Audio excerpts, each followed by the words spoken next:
এবং স্ନେহର ଛୋଟ ବଡ଼ ଭାଇ ଭଉଣୀମାନେ ଆଜିର ଏହି ସ୍ୱାଧୀନତା ଦିବସରେ ମୋତେ କିଛି କହିବାର ସୁଯୋଗ ମିଳିଥିବାରୁ ମୁଁ ନିଜକୁ ଧନ୍ୟ ମନେ କରୁଛି। ଆମ ଦେଶ ଭାରତ 1947 ମସିହା ଅଗଷ୍ଟ 15 ତାରିଖ ଦିନ ସ୍ୱାଧୀନତା ହାସଲ କରିଥିଲା। ଯେଉଁମାନେ ଆମକୁ ସ୍ୱାଧୀନତା ଦେଇଥିଲେ ସେହିମାନେ ହେଉଛନ୍ତି ଜାତିର ପିତା ମହାତ୍ମା ଗାନ୍ଧୀ, ଲାଲ ଲାଜପତ ରାୟ, ବାଳ ଗଙ୍ଗାଧର ତିଲକ, ଉତ୍କଳମଣି ଗୋପବନ୍ଧୁ ଦାସ, ସୁଭାଷ ଚନ୍ଦ୍ର ବୋଷ ଏବଂ ଜାତିର ପିତା ମହାତ୍ମା ଗାନ୍ଧୀ ଆହ୍ୱାନ ଦେଇଥିଲେ ଯେ ଅର୍ଥାତ୍ ଗରବ ଆମର। ସେହିପରି ସୁଭାଷ ବୋଷ କହିଥିଲେ, ତୁମେ ମୋତେ ରକ୍ତ ଦିଅ ମୁଁ ତୁମକୁ ସ୍ୱାଧୀନତା ଦେବି। 1942 ମସିହା ମହାତ୍ମା ଗାନ୍ଧୀ ଭାରତ ଛାଡ଼ ଆନ୍ଦୋଳନ କରିଥିଲେ।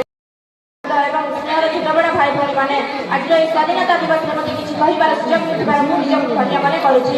ଆମ ଦେଶ ଭାରତ 1947 ମସିହା ଅଗଷ୍ଟ 15 ତାରିଖ ଦିନ ସ୍ୱାଧୀନତା ହାସଲ କରିଥିଲା। ଯେଉଁମାନେ ଆମକୁ ସ୍ୱାଧୀନତା ଦେଇଥିଲେ ସେହିମାନେ ହେଉଛନ୍ତି ଜାତିର ପିତା ମହାତ୍ମା ଗାନ୍ଧୀ, ଲାଲ ଲାଜପତ ରାୟ, ବାଳ ଗଙ୍ଗାଧର ତିଲକ, ଉତ୍କଳମଣି ଗୋପବନ୍ଧୁ ଦାସ, ସୁଭାଷ ଚନ୍ଦ୍ର ବୋଷ ଏବଂ ଜାତିର ପିତା ମହାତ୍ମା ଗାନ୍ଧୀ ଆହ୍ୱାନ ଦେଇଥିଲେ ଯେ ଅର୍ଥାତ୍ ଗରବ ଆମର। ସେହିପରି ସୁଭାଷ ବୋଷ କହିଥିଲେ, ତୁମେ ମୋତେ ରକ୍ତ ଦିଅ ମୁଁ ତୁମକୁ ସ୍ୱାଧୀନତା ଦେବି। 1942 ମସିହା ମହାତ୍ମା ଗାନ୍ଧୀ